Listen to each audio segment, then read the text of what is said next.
Hey YouTube, it's Trey again. Figured I'd make another video, and I was sitting here and thinking about things, and I asked myself a question: how the hell did I end up here in the Philippines? And I thought that's a really good topic. I came here to the Philippines, but the real question is why? And how did I get here? I mean, what brought me to the decision and to drop things back in the United States and come here full time? Well, the interesting part about that is that, at least for me, is I needed a change. I needed something that was different, and really to get to the bottom of it, and how it really all started was is that just like everyone else, I think, in the United States, when I was a kid, we were told that America is the greatest country in the world, and this is, you're so lucky to be here, and everywhere else you don't have freedoms and things like that. And, you know, it was definitely, very patriotic. We did, Pledge of Allegiance and all that other stuff as a kid, and guess what? They did a really good job at teaching us those things. And yeah, I bit into it, and it is what it is. And don't get me wrong, I do think it is a great place and everything. But I had traveled a little bit, and been a couple of places. And well, when I joined the Navy, obviously, if you're in the Navy on any type of vessel, you're traveling, you're working, but you're going around the world.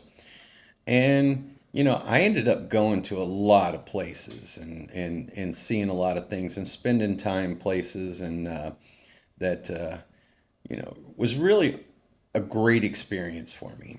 And you know, it was one of those things where it was a real eye opener. You know, it wasn't like what it was taught to me when I was a kid. You looked around and you visited these places, and they were always different, and different types of people. Some places you went, they didn't really like you too much, and some places you went, they loved you. And I I'd been all over the place. I mean, I'd been to Germany, been to the UK, Japan, Spain, Portugal, France, all kinds of different places. And one that stood out to me the most back then on that, initial round when I was very young, was Italy. And I knew then that things were different. It wasn't exactly what I was taught. And the things about that was is what, I absolutely loved my time in Italy. I spent about 6 months there total, and I have like the fondest memories. I have getting up in the morning, watching the sun come up on the water. Getting my cappuccino, and just different things, and the sights and the smells, and you know how the people were, and how they felt, and how they it was it was all pretty good to me. And you know went to other places too. I ended up in Greece, and this island off of Greece, which is still part of Greece, called Crete. And you know things were just not what I was taught. And you see the history, and you see the people and how you interact with them, and it was different. So I learned back then that you know what, I wanted to travel, and I might want to live abroad, because I met some people back then that were expats. especially the ones that would work at like the USOs and stuff that would, when we would show up, they would greet us. And usually it was like an American that was married to one of the local people there, and they were doing that, and that was their job. So, I got to ask them questions, and, they would tell me about what it's like, and the stuff and the experiences they had. So I knew as a young man that I wanted to travel abroad, and the seed was planted in my head that I wanted to live in other countries and experience things and do things like that. So, with that being said, I kind of went out there and started doing it, and I started traveling, and I thought it was really important that I showed my family and my kids and things like that, and took them places and showed them, taking them to Paris, taking them to the UK, taking them to Naples and Rome, and although Rome really wasn't that great, but going to the Vatican was an experience of a lifetime. Um, but showing them that life is different everywhere. And the funny thing about the whole situation is that I never once, never in my wildest dreams, thought I would end up here. I mean, the Philippines, or even Asia in general, was never even on my bucket list. There was no interest whatsoever. Um, I had been to Japan, and Japan is hit and miss. I kind of got a bad taste because there was signs on back then. I don't know if they still are today, but they actually had signs, no Americans allowed. So some people were okay, some were not, but it wasn't really that great of an experience for me. Great that I got to see some things, but that was it. And that was my extent of, going to an Asian country. So, never really thought about that too much. Other than going to China because China's on my bucket list. I want to see some things there, see some historical things, and, you know, stuff like that. I have no desire, or had no desire. In fact, when I was looking, you know, I was actually looking at going to Colombia or somewhere in, South America or Mexico, because I had been to Mexico and, a couple places in South America. And you know what? It all looked good to me. Plus, they speak Spanish, which, in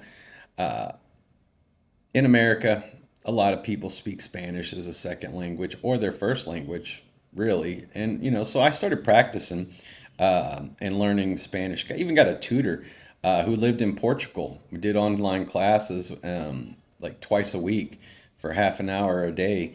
And, it was great. I was learning and I was doing things, and, I was prepping myself and, going and doing these things and making trips and visiting.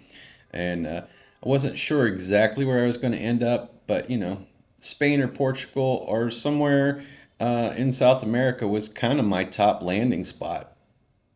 I wasn't sure exactly where because I needed to go make some visits to some of these places that I hadn't been. I've been to some, but not all. And I thought that was a really good thing. But I was doing some research on the computer, just like you guys are probably doing. And if you're watching videos about being in the Philippines, you know. And one day I was doing some searching and I was watching some videos about Colombia. And well, lo and behold, a video popped up about the Philippines. And I'm sure you guys know who Old Dog Paul is and stuff like that.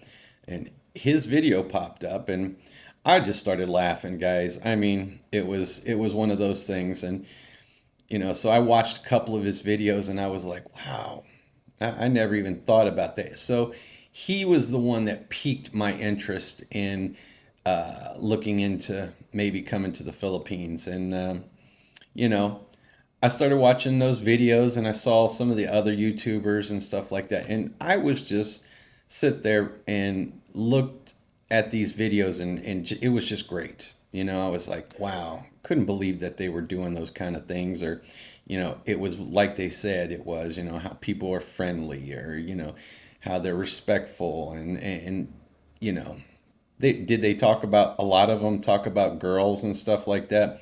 Yeah, but you know what? That wasn't ever on my radar. That was never a reason for me to come to the Philippines. It just wasn't.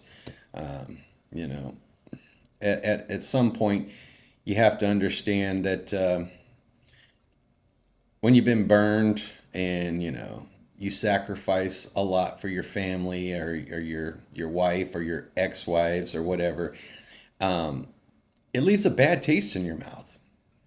So it's not something that, you know, everyone necessarily wants. I like the idea of having friends, and I like the idea of going out and meeting people, but I wasn't looking to put myself in a relationship or come after a girl. But let's fast forward it a little bit past that, and I went out here, and decided that I was going to take a trip out here. And, I learned about, the cost of living. I learned about what it was, and I wanted to see for myself. And I wasn't just going to stop in the Philippines. I was going to look over in Thailand. I was going to look all over the place, and because I saw some videos on Vietnam and Cambodia and stuff like that. So the Philippines wasn't my only choice. Just it piqued my interest because of those YouTube videos. Probably like you guys are watching these videos too. And I came over here and I spent 30 days in over here. Now, I did buy a plane ticket. I came over here for 30 days, but after that, I went to Thailand for a little over a week too, because I was over here. I might as well hit that spot too, and that's how I looked at it. So, I did that too. So I had some experience. But man, when I got here, my world changed.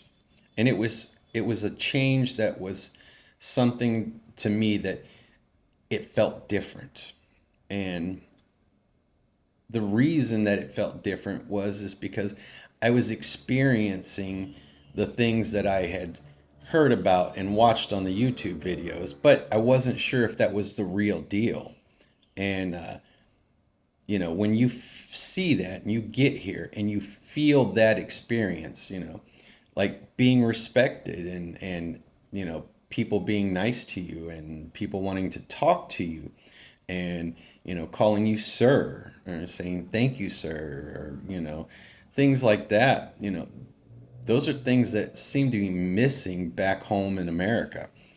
That respect level, or that kindness, or people just wanting to talk to you. Because I mean, I don't know if you've watched any of my videos, you might have heard, man, you got neighbors that don't talk to you. You can live there 10 years and never talk to them. I mean, are they afraid to talk to people because of how people act? Sure, I believe that. But people just stay quiet and to themselves, and, you know, or they avoid you. And nobody wants to socialize anymore, it seems like. Everything's done online, and, trying to meet people and things like that. And not here. They just straight up ask you, where are you from? How are you doing? Invite you into their home. They feed you. They it was it was a feeling that of welcomeness. And I'm not saying everyone's like that, but when I got here, that's what it was. And when I left here and I went to Thailand, those people were nice too. And I enjoyed my visit and saw some cool things. But that same kindness and that same compassion and, welcomeness was not there. It wasn't what it was here. And what made it really crazy was is that, when I went home back to the States, back to Florida, um, they did not do anything differently. I shouldn't expect them to, but, you know, you start thinking about all the things that you just experienced. And it was like, and you go back home and it's like you go to a McDonald's or you go somewhere to get food or something, and it's like, what do you want? It's like, well, I did want to buy something from you, but I don't anymore. It's not, how can I help you, sir? No, it wasn't none of like that. It was, what do you want? Eh, That's mind blowing to me. Maybe that doesn't happen everywhere, but I've seen it one too many times and experienced it myself. So those things started standing out, and people look at you, they get annoyed if you're standing in their line to check out at a store. You know, that feeling was not there. No, nobody would just come up and have a conversation with you. Nobody wanted, it was just like, if you made contact with somebody, they put their head down and look the other way. I mean, God forbid you smile and say hello. It's not like when I was a kid that, I mean, shoot, we'd driving by and they'd wave, pick their hand up off the steering wheel. You're walking down the street, that somebody will say hello or, ask you how you're doing. None of that anymore. So it becomes very lonely almost. And I get that, you know, and there's many different reasons for that. But I made it a point that, I started to notice these things and I started comparing them. So I turned around and after that trip, a few months later, I took my kid over here, my daughter, and we came over here for 2 or 3 weeks, and it was same thing. It didn't just happen once; it happened twice, and went and saw things and did some more visiting and traveling, meeting people, those things, and they stand out so much, guys. And then we went back home, and guess what? Still the same thing. So, again, traveling all over the place, you experience different things, but I hadn't experienced what I experienced here. And those people, although not everybody's perfect, the people that I interacted with, and it seemed like everyone I met was always friendly and they were always welcoming. And this is my experience. I was like, man, this is the place for me. So what did I do? You know, Obviously, there's a little more to the story, but you know, I was like, man, I'm coming back over here. So I bought another plane ticket. But this time, I bought me a round trip ticket, and I was going to come for 3 months. And that was last April. Had a return trip ticket, to go back at the 90-day mark or something like that. And I didn't get back on the plane. I stayed here. I threw away that ticket. I gave it up. Obviously, no refunds or anything like that. I was like, I don't want to leave. I don't want to go back. You know, all I thought about was going back to that place that nobody was friendly. Nobody was, the prices were outrageous, skyrocketing. People are always in a hurry. They're mean almost. Well, maybe they are mean. The women treat you like shit, things like that. It was just like, I did not want to go back. And I ended up staying. And, it was almost like you had anger issues because, well, I had anger issues with it because I was like, man, I don't want to go back. It bothered me that much that I really just didn't want to be there. I had my issues with other things and things like that. But those things that stood out to me the most, I couldn't find them anywhere else. I'm not saying they're not out there, but I didn't find them. So here I am, almost a year here. And that's how I ended up being here. It is what it is, guys. I'd love to talk more about this, and I probably could talk for hours, and especially if I had somebody here, but I don't. So, with that being said, I'm gonna go ahead and get off here. I figured I'd give you a little taste and or a little history on why I got here and how I got here. So, if nothing else, guys, that's how I got here, and that's the reasonings why I'm here right now. So, ta-da! And we'll talk more later, guys. And I got some things working and things like that. Uh, so I'll be sharing some more of my stuff with you. All right. Take care, guys. Peace out. Till next time. Bye.